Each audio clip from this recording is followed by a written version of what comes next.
kumpulin aja pakai wudu misalnya. Kalau mau, maka itu nggak mustakmal juga. Kamat modotin. Wadah jadi diwuduin, memperbaharui wudu, utuh wudu dari awal sampai akhir. Tapi dia dalam keadaan sudah punya wudu, kan wudunya jatuhnya wudu sunat. Karena dia punya wudu, mau sholat lagi, memang ada fadilahnya. Dalam keadaan punya wudu, mau sholat wudu lagi. Cahaya di atas cahaya. Maka yang wudu tajdid ini, yang hukumnya sunat ini tidak menjadikan air itu mustakmal. Seandainya ingin bercanda ngerjain orang, ya wudu di air satu ember begitu. Tapi tajdid wudu orang kan mesti heboh itu. Gimana itu? Air segitu pakai wudu. Jadi banjur misalnya. Nah, padahal itu wudu sunat, maka nggak pengaruh itu. Air tetap suci, menyucikan. Ya, wudu sunat.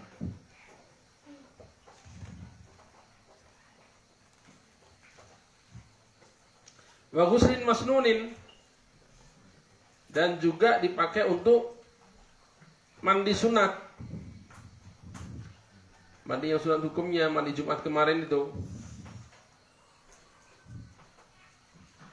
Au jima'al musta'malu, atau air mustakmal dikumpulin, mustakmal dikumpulin, fa balagha qullataini, sampai 2 kulah. Berapa kemarin tuh? 219 liter. Jazati taharatu bihi. Ya, ini jawabannya dari kemarin itu. Seandainya begini, maka boleh pakai untuk bersuci. Nah, nanti kalau udah dikumpulin dah 2 kulah, dipakai lagi ya nggak apa-apa. Jadi air mustakmal satu ember, kumpulin aja sampai 2 kulah. Setelah itu dipisahin lagi dalam ember-ember, gimana jadi mustakmal? Ya enggak, orang belum dipakai lagi. Nah, selesai satu masalah lagi. Masalah baru. Walau adkhala mutawaddiun, seandainya memasukkan sopo orang yang berwudu. Masukkan apa? Yadahu, tangannya, ba'da ghusli wajhihi, setelah dia basuh wajahnya maratan sekali.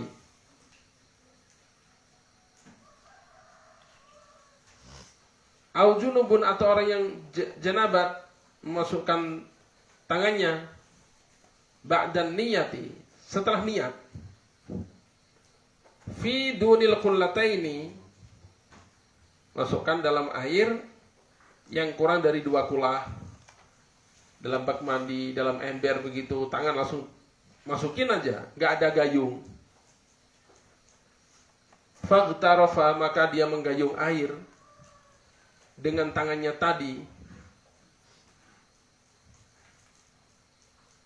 Wa nawal ightirafa, dan niatnya adalah menggayung air. Gimana? Lam yadurrahu, maka itu tidak bahaya baginya. Maksudnya tidak membuat air itu jadi mustakmal. Nah, kalau nggak niat ya jadi. Kenapa di sini orang wudunya itu disebutkan ba'da ghusli wajhihi? Kenapa itu? Kenapa nggak mutawaddiun lah gitu aja? Kenapa?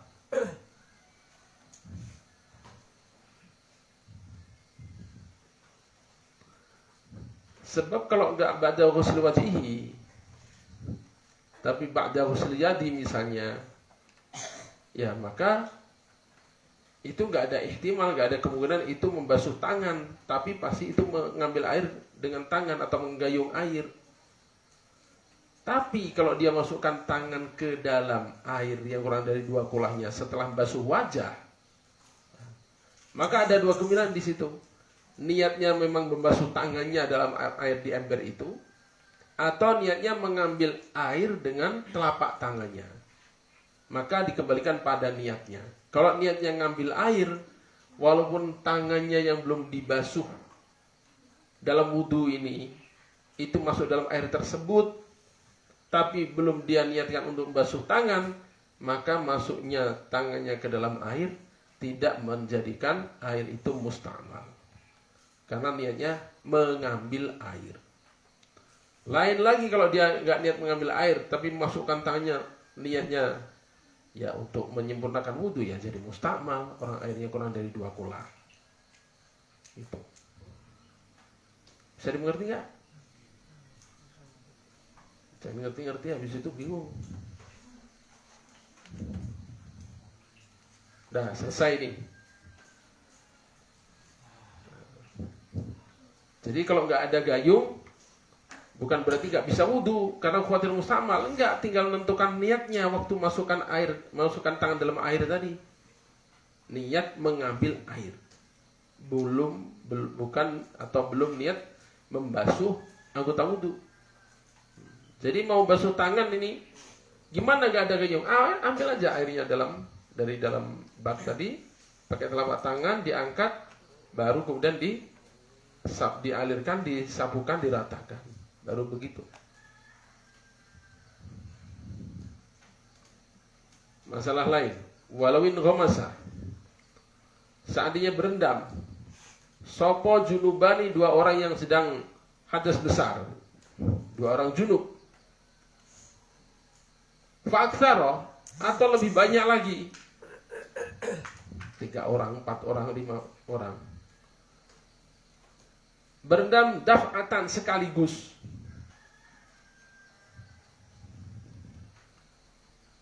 awwahidun ba'da wahidin, atau berendamnya satu demi satu,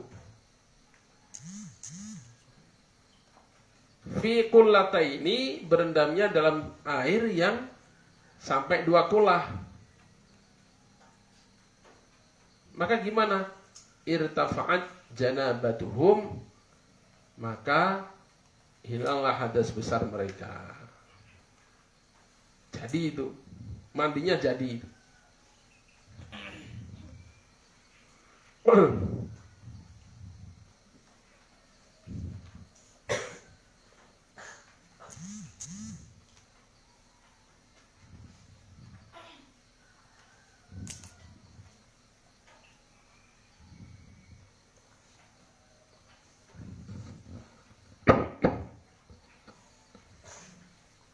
Ya, jadi wala yasiru, dan tidak jadi apa air itu musta'malan musta'mal.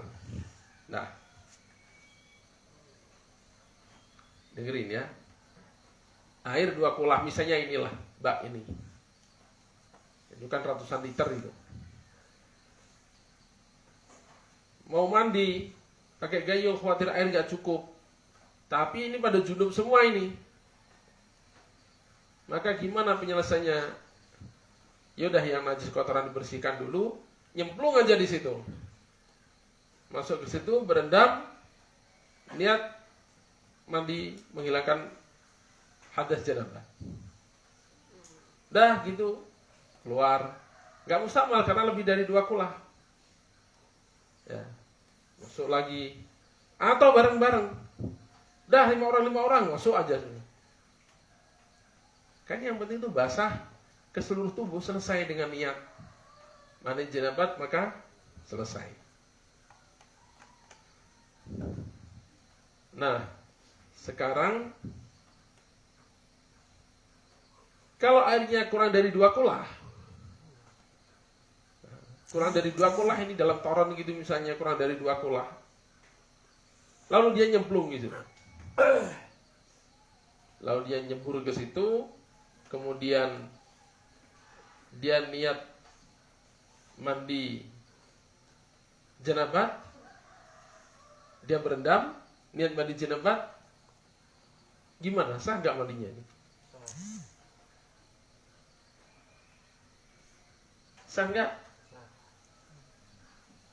Nah, diem semua gimana? Kok bisa sah gimana? Hah? Airnya masih suci, menyucikan. Yang nggak sah itu kalau setelah dia keluar berikutnya datang mau pakai, udah nggak bisa, ini udah mustakmal ini. Suci aja, nggak menyucikan. Kalau yang pertama tadi masih sah, orang waktu dia masuk masih tohir mutohir, belum kepake, kan dia yang pakai. Nah, gitu.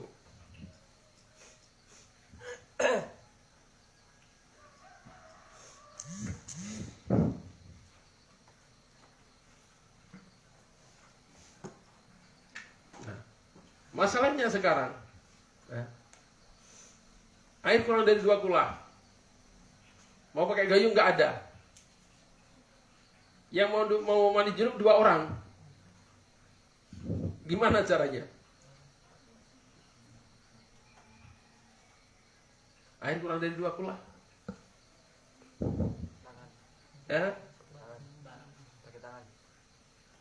Pakai tangan. Yang lain? Bareng gimana?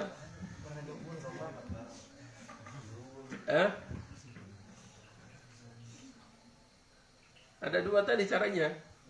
Digayung pakai tangan, tapi mungkin jadi lama. Yang kedua nyebur bareng. Nah, di komando. Niatnya harus betul-betul bareng detiknya. Tuh, 2, 3 niat. Maka sah dua-duanya. Kalau beda setengah menit atau 1 detik aja, ini duluan niat di belakangan. Ini udah dapat musamal ini. Orang udah kepake sama yang ini. Karena nggak bareng. Harus betul-betul ma'an, betul-betul bareng niatnya itu. Nanti setelah mereka berdua keluar, ya ini jadi mustakmal. Seandainya. Dikit memang begitu. Hal-hal yang masa sih terjadi. Ya siapa tahu gitu. Sehingga suatu saat kalau kejadian sudah tahu hukumnya.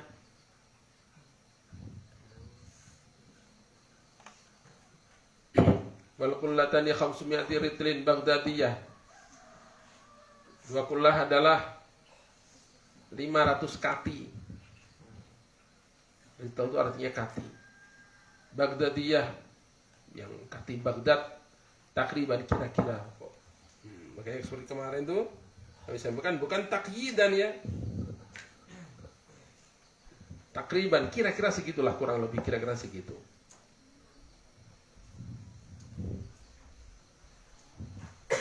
Pemasahatuhuma, dan ukurannya adalah dhira'un wa rub'un. 1 dhira' dan 1/4. 1 dhira' itu berapa? 1 hasta itu. 1 hastanya orang Arab sedang itu namanya 1 hasta itu. Tangan begini di telapak tangan dibuka, diukur dari ujung jari tengah sampai ke siku. Itu namanya 1 hasta. Tapi ini sudah ditetapkan bahwa 1 hasta itu sudah dibuat standar. Ya, kalau nggak ada standar nanti kan beda-beda. 1 hastanya bayi dengan 1 hastanya kakek-kakek kan beda. Maka ini 1 hasta itu 48 cm. Berarti kalau dhira'un wa rubu', 1 hasta 1/4 berapa? Ya kemarin itu 60 cm. Tulan wa ardan wa umqan. Panjang, lebar dan dalamnya. Kotak kubus begitu 60 60 60. Fal kullatani, maka 2 kullah itu la tanjuzu bi mujarradi mulaqadin najasati. Maka air 2 kullah atau lebih itu tidak menjadi najis hanya dengan kemasukan perkara najis. Tapi bal bitakhayyuri biha walau yasiran. Tapi karena perubahan dengan adanya najis tadi walau yasiran, walaupun sedikit. Jadi 1 kolam besar begitu dimasukin bangkai ayam, sampai kemudian airnya bau, ya udah, walaupun puluhan kulah tetap aja udah najis.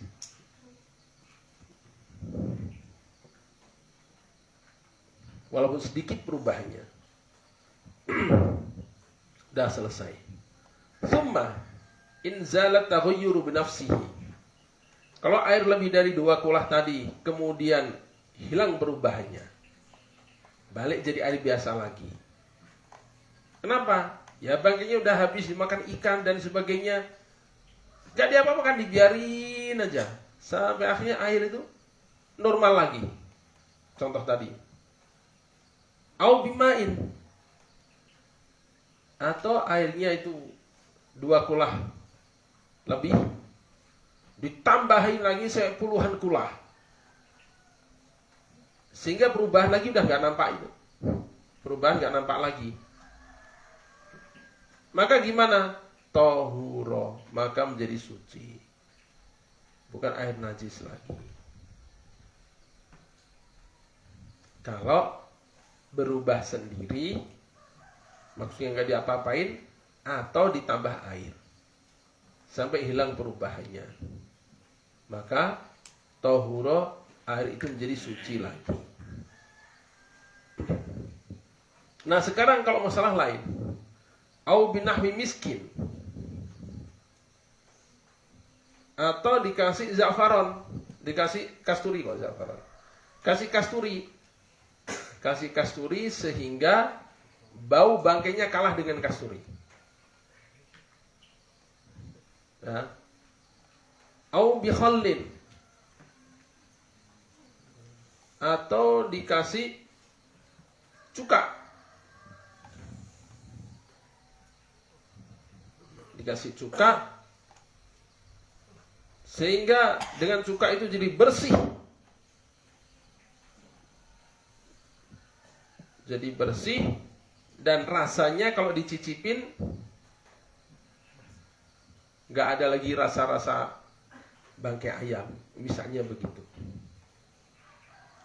Ini kan kasih 3 contoh ini. Kasturi itu bisa menutupi bau, kemudian cuka itu bisa menutupi rasa, au biturabin, atau dengan tanah sehingga bisa menutupi warna. Aslinya warnanya belum normal aslinya. Aslinya warnanya belum normal, cuman dengan dikasih tanah itu seolah normal lagi. Aslinya rasanya belum normal, masih rasa bangkai air itu. Cuman dikasih cuka, seolah rasa bangkainya hilang, padahal nggak hilang, ketutup aja dengan cuka. Atau dikasih kasturi, sehingga baru bau bangkai yang menyengat itu kalah dengan wanginya kasturi. Fala, makanya nggak suci kalau begitu. Maka nggak suci itu.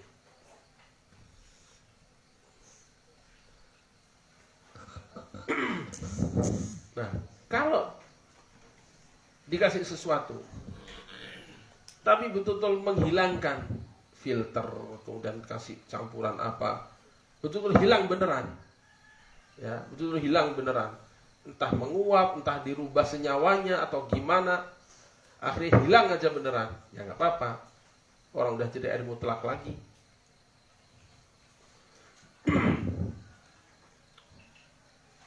Ini cerita air kalau 2 kulah. Wadunahuma, dan air yang kurang dari 2 kulah, gimana? Yang jusu bimujarrati mulaqatin najasah wa illam yataghayyar. Kalau kurang dari 2 kulah, maka menjadi najislah hanya dengan masuknya perkara najis, walaupun tidak berubah. Nah ini memang bahayanya bak mandi kalau kurang dari 2 kulah. Bahayanya di sini aja sebenarnya. Apalagi di situ banyak cicak misalnya, suka buang kotoran. Nah, udah ada kotoran cicak, air kurang dari 2 kulah, udah najis aja, walam yataghayyar, walaupun tidak berubah. Nah, itu madaratnya memang. Makanya karena dalam mazhab Hanafi itu air banyak itu bukan hanya 2 kulah. Kita kan 2 kulah sudah dihitung air banyak hukumnya. Kalau mazhab Hanafi belum. Air itu sampai 1 kolam gede begitu, kira-kira setengah aula begini. lebarnya. Nah itu baru namanya al-ma'ul katsir.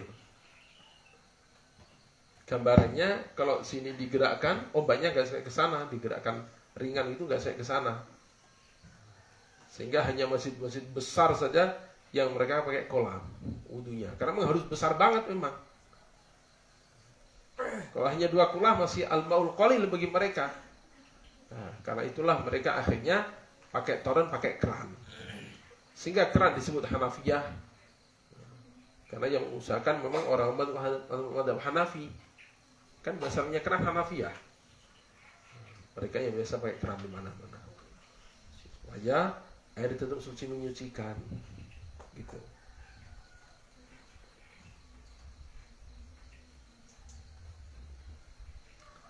Illa ayyaqa fihi najisun la yarahul basar, kecuali yang masuk ke situ itu najis yang enggak kelihatan mata. Misalnya gimana najis enggak kelihatan mata itu? Misalnya kalau yang sering dicontohkan ada lalat. Lalat habis hinggap di kotoran. Itu hampir bisa dipastikan ujung kakinya itu ada kotorannya juga, cuman kecil dan dikit banget. Maka kalau lalat itu kemudian dia cuci kaki di situ misalnya, maka itu la yarahul basar, enggak kelihatan. Atau misalnya ada orang kencing, tapi diperkirakan atau dikhawatirkan ada percikan sangat kecil enggak kelihatan. Bukan yang kelihatan itu bukan. Saking kecilnya sampai enggak kelihatan, maka itu juga masih tidak apa-apa.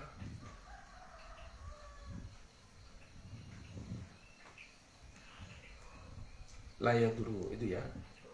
Nah, jawabnya nanya la yaduru. Au maitatun la damalaha sa'ilun, atau bangkai yang tidak memiliki darah mengalir. Nah, itu yang paling sering dicontohkan adalah hewan-hewan yang kering itu, kecoa, jangkrik, atau apa, cicak. Kalau dalam kitab cicak termasuk itu, termasuk yang tidak punya darah yang mengalir, sehingga kalau nyemplung ke situ bangkainya maka masih tidak apa-apa. Loh, kenapa kok dibedakan ya? Karena ada dalilnya hadis Rasulullah SAW. Kalau minuman kalian kemasukan apa? Kemasukan lalat, maka cemplungkan sekalian, itu kan bangkai. Itu kan bangkai lalat itu. Tapi oleh Rasulullah SAW suruh nyeburin sekalian, dibenamkan sekalian, kemudian dibuang, suruh minum. Mananya ini kan gak najis gitu. Berarti yang semacam itu, lalat, lebah, dan lain-lain, maka itu nggak apa-apa. Kalau babin seperti lalat wa nahwi, fala yadurru, maka tidak bahaya. Maksudnya nggak menjadikan najis. Bagi air yang kurang dari 2 kulah ini tadi. Kalau lebih dari 2 kulah udah nggak ada bahasan lagi. Kecuali berubah sifatnya tadi. Wasawaun, sama juga hukum di sini al-jari war-raqid. Air yang mengalir maupun air yang diam. Air mengalir maupun yang diam. Nah, mengalir ini ya, mengalir ini dan 2 kulah ini kita jangan salah memahami, apalagi membuat kias sendiri. Gimana maksudnya? Ada air 1 ember kecil, orang beristihad, biar jadi 2 kulah ini harus dibuka kerannya. Jadi kan nyambung dengan toren, jadi 2 kulah lebih. Itu logika mana begitu itu? Logika mana? Ya nggak bisa begitu, ya nggak bisa. Jangankan hanya disambungkan dengan pipa yang airnya itu tidak bisa menyatu, tapi mengalir satu arah ya. Ini kan mengalir satu arah, nggak bisa jadi satu kan? Buktinya apa? Kalau air yang di ember ini kita kasih warna merah, torennya ikut merah nggak? Ya enggak. Terpisah memang itu. Terpisah. Sedangkan ini kalau dalam kitab Muhadzab itu, yaitu seperti awal sampaikan, fikih itu hal yang namanya terlalu pelik, terlalu detail itu dibahas juga. Tapi itulah hukum, disiapkan sebelum itu kejadian kalau bisa. Dalam kitab Muhadzab itu dibahas, andaikan ada air mengalir atau ada air berombak lah gitu aja. Air berombak. Ombak itu menggulung, ya. Menggulung begini sehingga membentuk gulungan sendiri ombak itu. Lalu ada anak jahil, dia kencing di gulungan ombak itu. Maka dalam fikih itu dibahas bahwa air yang tergulung dalam ombak itu udah najis hukumnya. Padahal ini belum terpisah ya. Bukan diangkat dari situ, masih di situ, cuman dia membentuk gulungan sendiri. Ombak sendiri. Itu kalau dikencingin atau dalam kotoran gitu, ini sudah najis dalam kondisi tergulungan ombak tadi. Nanti begitu dia turun bercampur dengan yang lainnya, ya udah hukumnya hukum air banyak lagi. Nah, tapi waktu dia tergulung dalam ombak itu seolah punya hukum sendiri. Nah, ini perbandingan.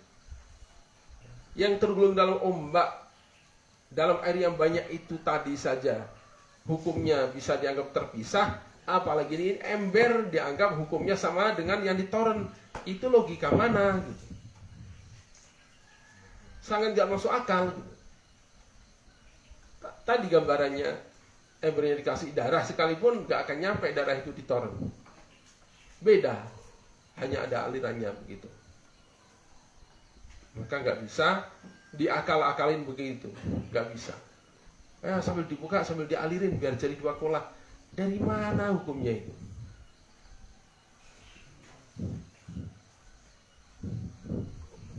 Nah,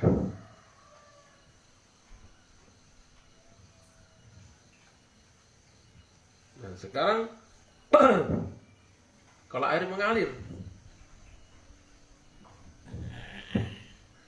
kemudian di air yang mengalir tadi ada bangkai ayam.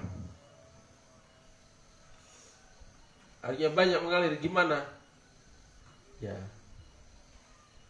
Yang najis adalah yang betul-betul sekitar bangkai ayam itu saja, yang kalau diambil airnya memang apa? Memang kecium atau berubah rasanya atau berubah warnanya. Yang selainnya itu ya enggak gitu. Nah, masalah lagi sekarang.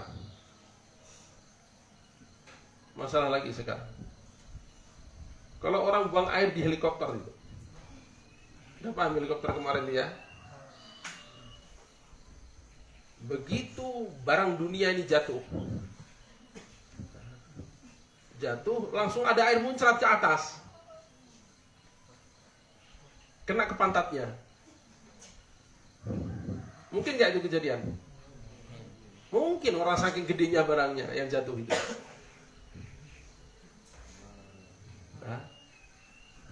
Muncrat ke atas, akhirnya kena pantatnya. Gimana itu? Gimana? Najis enggak itu?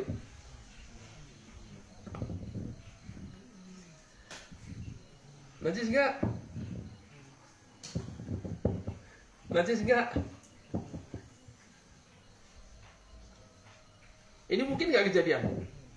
Mungkin. Atau mungkin yang sering buang airnya di sungai kejadian itu. Apalagi jaraknya dekat begitu. Gimana itu?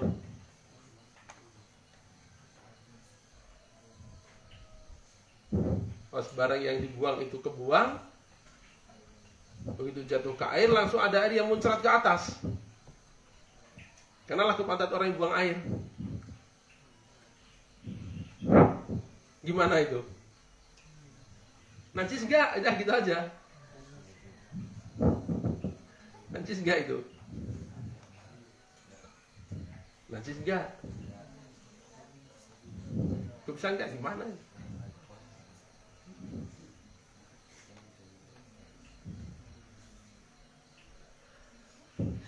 Kalau dalam bahasan fikih, kalau itu tidak terbukti berubah air yang kena tadi, maka yang enggak najis.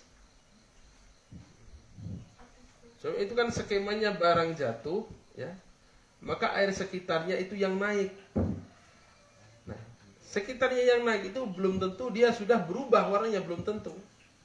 Belum tentu dia sudah berubah warnanya, berubah baunya, berubah rasanya. Penasaran gimana? Diambil jadi dijilat. Berubah enggak? Aduh, berubah bisa. Kaduhung udah dicicipin lagi.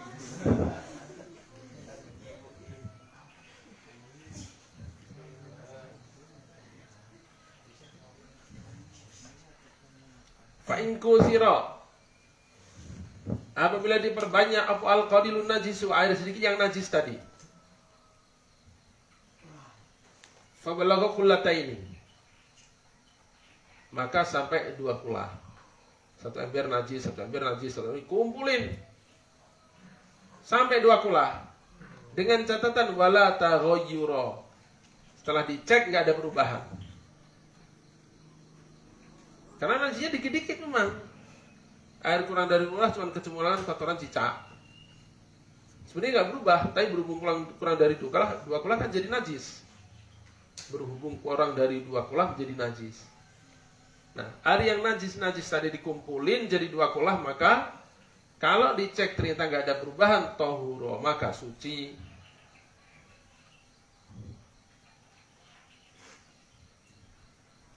Wal muradu, adapun yang dimaksudkan, yang dimaksudkan bil taghayyuri, dengan taghayyur perubahan bi tahiri aw bin najsi. Taghayyur itu gimana sih? Baik itu dengan perkara suci atau dengan perkara najis, itu adalah taghayyur immal launu.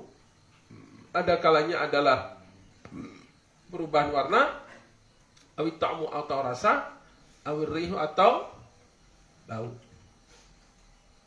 Itu maksudnya. Salah satu sudah cukup untuk merubah hukum air itu. Wa yundabu, dan disunatkan jam berapa ya? Kurang? Udah selesai aja. Wa yundabu, dan disunatkan apa taghdiyatul inai, menutup wadah. Terutama malam hari. Terutama wadah yang ada isinya air dan sebagainya. Ini berdasarkan hadis Nabi soalnya. Kalau ini disunatkan menutup wadah-wadah, apalagi ada isinya makanan, minuman, atau kuah dan sebagainya. Walaupun ditutupnya hanya dengan lidi, asal ditutup aja wadah itu dengan baca bismillah. Apa madaratnya kalau nggak ditutup? 1, dalam hadis Abu Dawud itu Rasulullah SAW sampaikan bahwa dalam setahun itu ada 1 malam yang Allah Ta'ala turunkan penyakit besar-besaran. Maka wadah-wadah yang nggak ditutup akan kemasukan itu, sehingga besoknya tatkala diminum, tatkala dimakan, udah kena penyakit dia tanpa dia sadar dari mana sebabnya. Gara-gara wadah makanan, minuman yang nggak ditutup malam harinya tadi. Maka kalau nggak ada tutup yang rapat nggak apa-apa, walaupun dengan lidi dengan apa, tapi dengan baca bismillah itu insya Allah sudah menjadi penolak bala yang mau turun, penyakit yang mau turun tadi, yang turun tadi.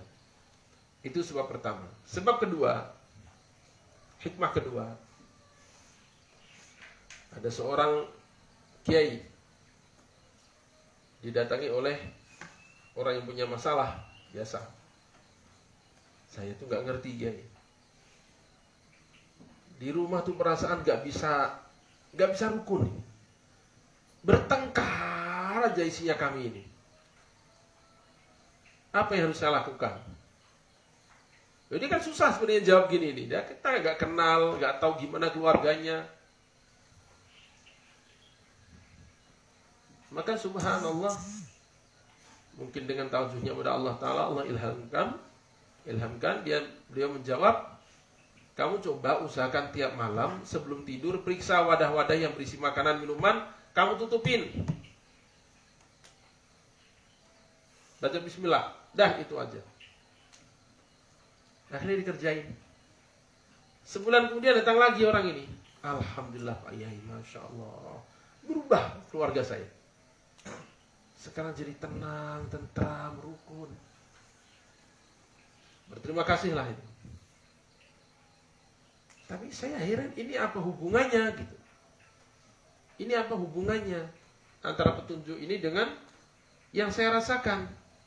Maka kata Kiai itu, ya, kalau kamu biarkan wadah-wadah makanan minuman terbuka, maka malam hari itu setan yang menikmati. Setan yang menikmati, besoknya kamu makan minum sisa-sisa setan. Gimana akan ada keakraban? Gimana akan ada kasih sayang? Nah, makanannya, minumannya sisa-sisa setan. Maka dengan ditutup baca bismillah itu setan gak bisa ganggu, sehingga utuh makanan minuman itu. Dari sentuhan jadi gangguan setan. Wallahu a'lam. Ila hadratin Nabi Mustafa Sayyidina Muhammadin sallallahu alaihi wasallam ashabihi wa